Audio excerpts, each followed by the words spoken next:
we know CAPM is derived as a one-period static short model.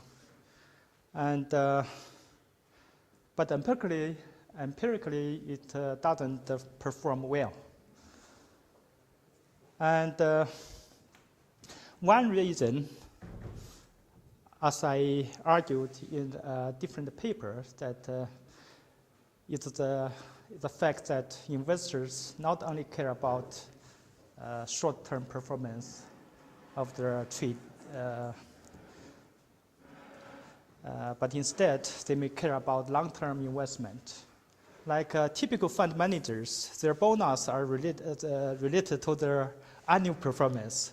So they care very much about the end of the year performance of their managed fund.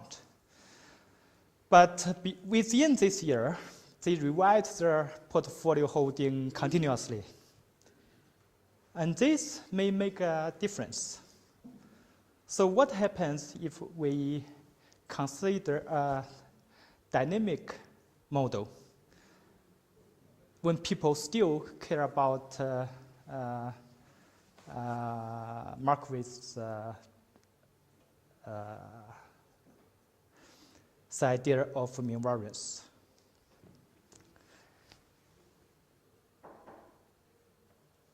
So I only have 45 minutes, therefore, before I dig into the continuous time mean variance problem, I will show a few slides about the background of my research. The problem is the following. So you have to revise your portfolio every day, but by keeping in mind that you care about end of the year performance. So if you care about mean variance, if you care about performance measured by expected return and the risk measured by standard deviation, then the mathematical problem we can imagine that is more complicated than what considered by Markowitz 50 years ago. Right? That is a simple mathematical problem that maximizes, minimizes the variance for any given target rate or expected rate of return. So we can solve analytically what's the optimal portfolio and what's the efficient portfolio and so on. So we can draw an efficient frontier. But here, the mathematical problem is much more complicated, right? We have to think about how to revise our portfolios tomorrow, given the newly arrival of information. And in that case, what can we say about efficient trading strategies, not efficient portfolio?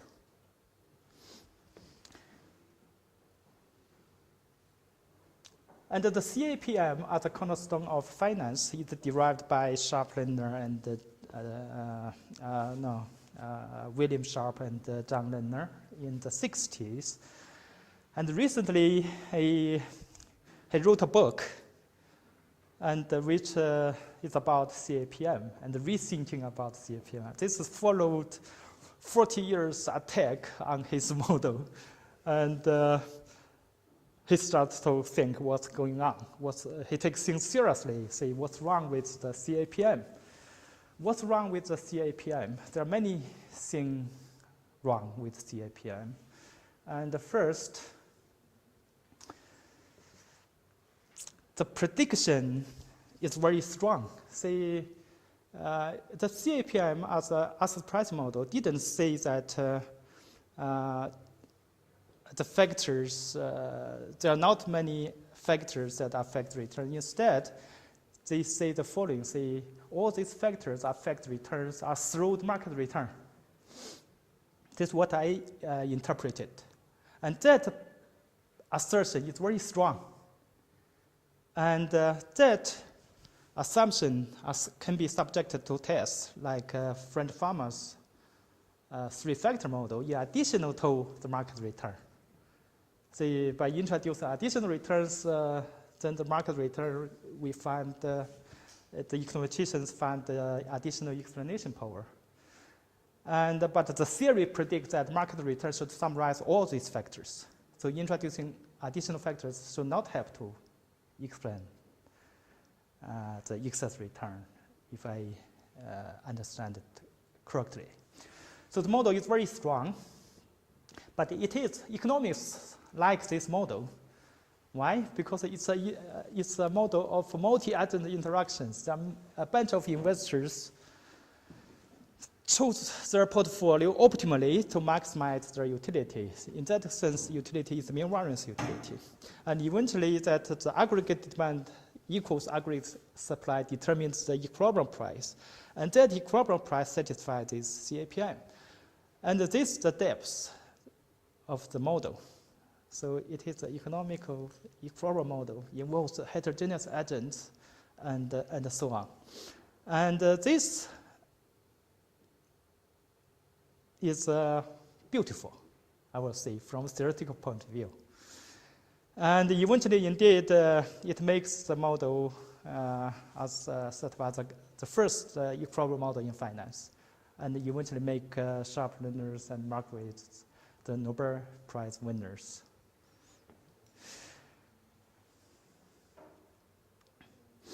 But the mean variance preference is problematic. As a theorist, we don't like that preference, because obviously, to investors, we know that they care about, not only care about the first two moments, they care about the higher moment to capture the downside risk, like skewness and the kurtosis and so on. And the distributions, of course, people will argue that if the asset returns are normally distributed, then portfolio returns are also normal. Therefore, the first two moments capture the entire distribution. So no matter what kind of utility functions the investor use to assess, to guide their portfolio choice, but essentially they only care about mean and variance because it's a two-parameter class. And of course, nowadays we know that asset returns does not follow normal distribution. So if we combine these, then we can criticize the mean variance approach, right? So the returns are not normally distributed.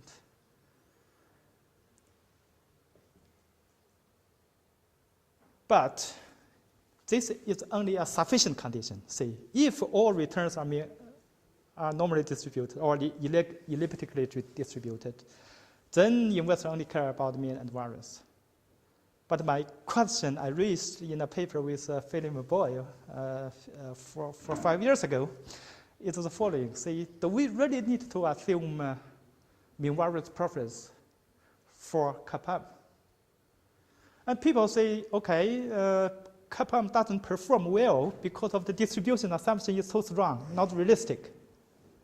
Right? That's not because the true the stock returns are not normally distributed. But my question is, so do we really need to make any distribution assumptions in order to derive the CAPM as an equilibrium model? And this was studied in my paper with Philip Boyle 5 years ago. It's still not published yet. Try to get somewhere. And the result is the following. That we can prove that if investors only care about one period return, then we really don't need to make any distribution assumptions on asset returns in order to support the model as an equilibrium model. But we do need to make one behavior assumption. That is MPS risk averse, mean preserving spread risk averse. This behavior is sufficient.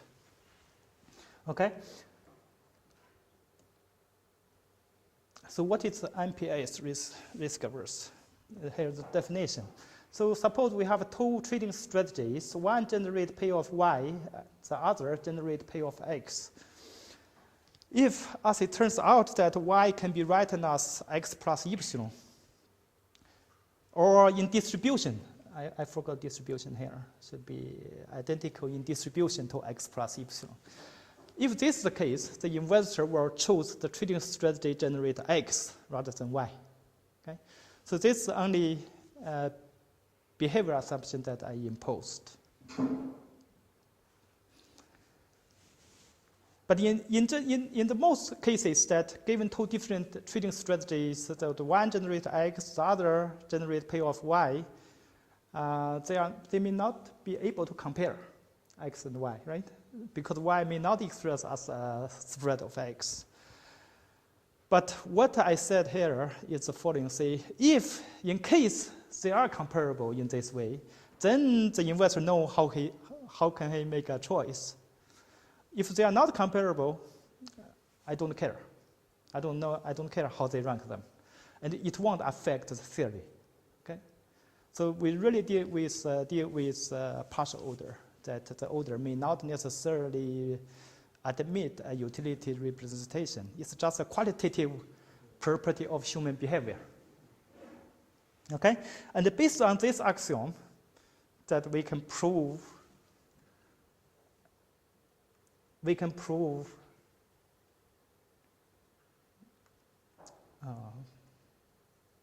what? I cannot find a theory. Okay, we can prove that CAPM holds in equilibrium. Okay, so I really don't need to put that slice in there. Okay, now it seems that we don't need the distribution assumption on asset returns. Therefore, the empirical rejection of CAPM is very serious. Like before, people simply say, okay, CAPM is violated because you didn't, you assume normal distribution, but the return is not normal. Therefore, so not surprising. But what I said here, no. And therefore, the rejection of CAPM must be not because of this distribution, must be something else. If you think the behavior assumption is weak, indeed, I don't know if anybody did any experimental did any experiment to support the MPS risk aversion. But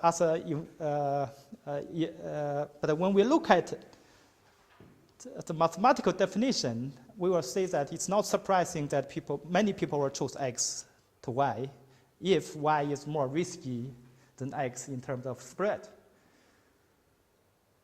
And this lead me to raise the following questions: to what extent CAPM can sustain as an equilibrium model in a dynamic setting, like when investors think about long-term investment, but somehow that they still act as an MPS risk-averse investor. So you can imagine that, okay, I care about 1 year return, 1 year payoff, but I have two trading strategies. I trade, busy all year, from the first day until the last day of the year. And but if it turns out that I have two trading strategies, one is more risky than the other in terms of the spread, then I will choose the secure one. Okay? If this is the case, if investor behave as such, can CAPM can sustain as equal model? And this research was done in a discrete time framework with my student. And we show that CAPM can sustain as an equilibrium model if only if the economy is IID, which means that there are some IID factors drive the asset returns, okay? And which means that essentially that the long-term investors only need to care about 1 period return because IID. Yeah, and another condition is in a stationary Markov. Suppose there's a bunch of state variables drive the uncertainty, and in that case, the equilibrium model is not CAPM. It will be a so-called shadow CAPM. So investors not care about the Markowitz invariant efficient frontier when they revise their portfolio every day, but instead they care about a modified efficient frontier. I named it as a shadow frontier. But that is in discrete time.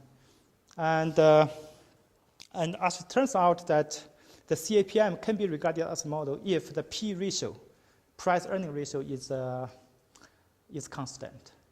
But we can easily draw the chart for P ratio over the historic data, and it's not. Okay, it's not constant. Therefore, not surprising that why shadow kappa and why the CAPM was rejected, because of the P ratio is not constant. And this talk is really about continuous time, and it is motivated by the following puzzling observations based on the CAPM model. And first of all, we find there are a bunch of mutual funds that coexist in the market. But the CAPM predicts strongly that there is two fund separation. Every investor invests in a combination of risk-free bond and market portfolio. If this is the case, all mean preserving spread risk-averse investors will choose two funds only. And then why there are so many mutual funds in the market, in the industry?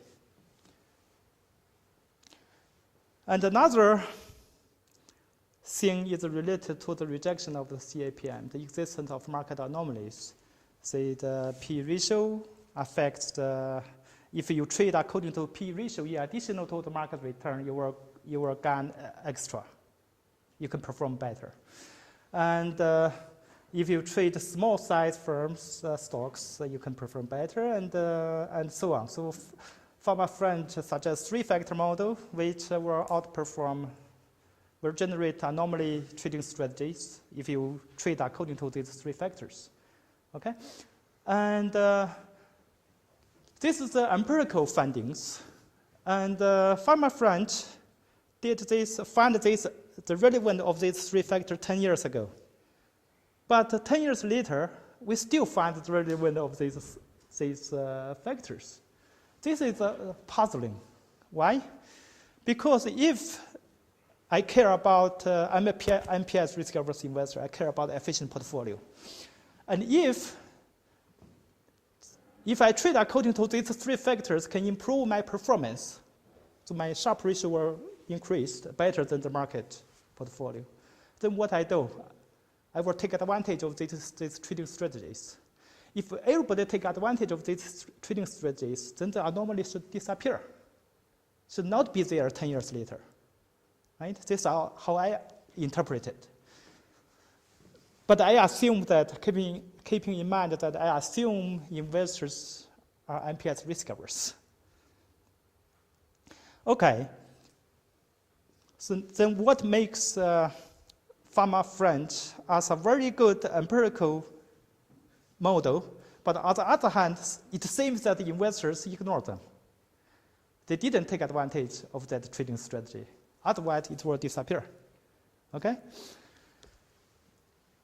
So I raised these questions. What's going on? And eventually, I will show you my results first. People don't care about. I mean, you are rich because of these results, or? I don't know. I'm still poor. Just a matter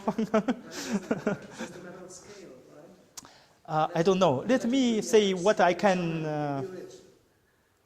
Yes, suppose. Discovered all these anomalies. You're not trading on the market. Yes, people are not trading on the market, and people are not trading based on the three factors as well. That's what I interpreted. Okay, what's going on? Let's see the results. Okay, let's see the results. Continuous time, okay? And still assume MPS risk averse. And we have a bunch of state variables we call factors. These are the factors. X are driving the asset returns, okay? And here is n-dimensional, and we allow the possibility of real event. and that the jump in the state is captured by L. So when a real event, when the jump comes, the state variable will jump from xt to xt plus L. The size of the jump depending on the source of the jumps, and the political event or nature disasters and earthquake and so on. Okay, and the stock returns can be decomposed into 3 components, and this is the jumps. The jumps play an important role in my story to make a difference. And if there's no jumps, then I cannot explain the existence of anomaly. Okay, so we assume there are some exogenous variables xt affects asset returns. And we consider a fund manager who managed the portfolio and managed the investment account. And therefore, he only cares about the year-end performance. Therefore, we assume that he only cares about self-financing trading strategies. So he don't take money out and don't put money in within the investment account. This is the assumption. But it can be handled otherwise. Okay? And the theta is the portfolio, which need to be revised day by day. And somehow that the investors care about time capital T performance or the value. Okay. First of all, I want to prove that MPS risk-averse investors will care about the tempo efficient frontier in the following sense. First, I define the tempo efficient trading strategy as a trading strategy phi, so that it generates a targeted rate, like mu0 is my target rate. So as a fund manager, I want 10% return or 8%. So that is a mu0. So given mu0, I will choose a trading strategy that achieves that target rate, that the variance is minimized. And the theorem suggests that indeed, for any trading strategy that generates the same growth rate, mu0, the performance, the return, the end of year return for that trading strategy must be a spread of the temporal efficient return generated by the efficient trading strategy. So what this property suggests is that MPS risk-averse investors will care about temporal efficient trading strategies. If there is a optimal trading strategy, it must be MPS risk-averse. Okay, so it makes sense. Now the question is how to construct the temporal efficient trading strategies. And this problem can be solved mathematically. Okay, I'm not going to get into this.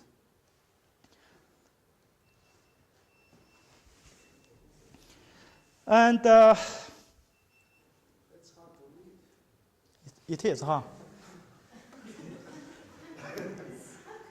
Okay, if you look at this, this is we measured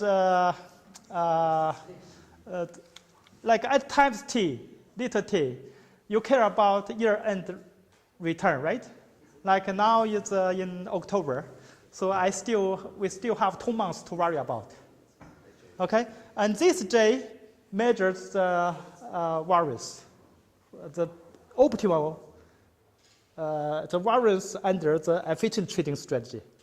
Okay, this is the value function j, and then in that case, at the time t and the state x, the local portfolio choice problem becomes a simple one. It's a quadratic minimization problem. It's very much like Marquis problem, right? Yeah, but except that we have a non-zero c here. And here, it's not variance covariance matrix. It's this. It's the variance covariance derived from the Brownian motion. And then this is the variance, the second moment associated with the jump, the real event. But the jumps are indexed by the value function here. So when j is constant or deterministic, Then this tau canceled out. Then sigma is sigma 0, which is the total variance, instantaneous variance of the asset returns, very much like Markowitz mean variance matrix. But here, obviously, investors do not care. When they chose the optimal portfolio, the investors do not care about the objective mean variance matrix, but it's care about what? I call it shadow variance covariance matrix. Because this J function is state dependent. Okay? And if you solve this problem, then you find that the temporal efficient frontier can be decomposed into a combination of two risky portfolios.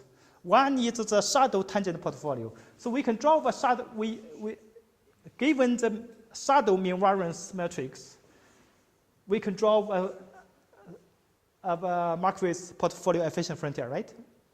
This is referred to as a shadow frontier. And with that frontier, we can draw a tangent portfolio. And then there's another portfolio. And this portfolio, theta bar here, is the portfolio that minimizes the risk if there is no restrictions on the target return. Okay? It's something global. Global risk minimization trading strategy. So eventually, the efficient portfolio is a combination of these two. And each of these portfolio here is a combination of risk assets, risk-free assets, and with a risk portfolio. So we really get a three mutual fund separation. And what is particular about this is the shadow variance covariance matrix depending on the value function, and the value function corresponds to the minimization problem for the given level of the target rate, mu0. So sigma, the shadow variance covariance matrix, depending on the target rate itself. So what we can see from this mathematical expression is that mu0 of theta m is a function of mu0. And theta bar is a function of mu0. And therefore, different investors will end up at different investors with different target rate will end up at different mutual fund holding. But he only care about two of them. This explains that even if there is people share the same information, and even if they share the common beliefs about the returns, but they still end up at holding different mutual funds. Okay, this explains why there are so many mutual funds coexist in the market. The curiosity that I raised at the beginning. And the second, the existence of anomaly. Okay, if you use the Markowitz instantaneous variance covariance matrix to draw an efficient frontier, then you will find that this shadow frontier, shadow portfolio theta m here, will fall below, will fall inside. Because this theta m is generated from the shadow efficient frontier. It's not the instantaneous efficient frontier. Therefore, not surprising that even if this tangent portfolio outperforms theta m, but the investor don't care about theta t. He still want to hold theta m. And this explains that why we observe anomaly, even if it is there, but the investor does not care about it. Okay? If people, as I argued before, if people trade according to friend farmer, then friend farmer 10 years later cannot sustain, because they will exploit the anomaly, right? Do you have an empirical analysis of all that? Not yet. This new result, welcome. So. I see some empirical analysis because I cannot read your formulas. Yes, I think in discrete time, I derive two factors. One is RM, one is the P ratio. This RM, the market return, and the other one is the P ratio.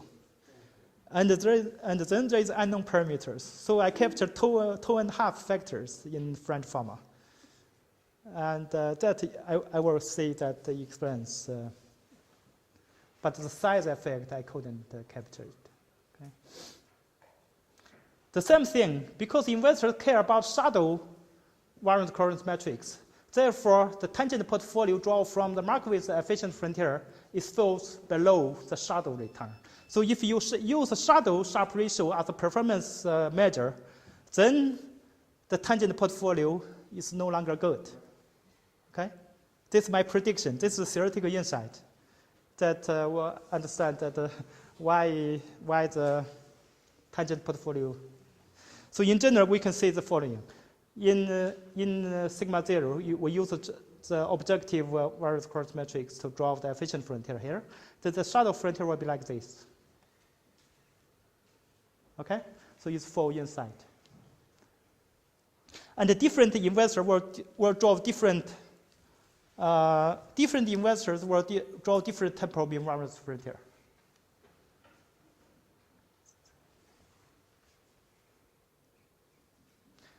And this is just an example which shows that in general, it's very difficult to solve for the value function. But for some special cases like this, we can get an analytic solution, what is this J looks like. But in this case, this is not very interesting because in this case, the value function is not state dependent. Therefore, these two frontiers coincide. The shadow frontier and the Markowitz frontier coincide. So which means that if you want to explain the anomaly, then you have to introduce a state variable so that X economic factors affect risk-free interest rate, affects the drift of the returns, and affects the volatility derived from the Brownian motion, and also the jumps. We have to introduce X into this in order to generate a J function that is different from, that is state dependent. So the shadow frontier will be different from the true frontier. So the economy is not ID. Okay?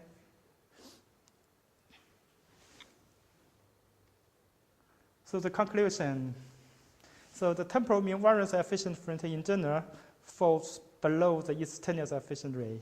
This explains the existence of market anomaly and so on. And this concerns the mutual fund separation. So you do advise to put all X invest in 3 mutual funds rather than 2. But somehow that investors might end up a different basket. Okay? So if you think about the mutual fund separation, indeed, when this mutual fund when this fund manager sell their portfolio or mutual funds, I don't believe that they create this fund because of the investors are differently informed. I don't believe it's because of the asymmetric information that make people to generate the fund to satisfy their demand. It must be something fundamental. And indeed, every morning we read the same newspaper. We get the same information from the web about the firm's performance and so on. How come we end up at a different information? How come we end up at a different beliefs and so on? And so this end of my talk.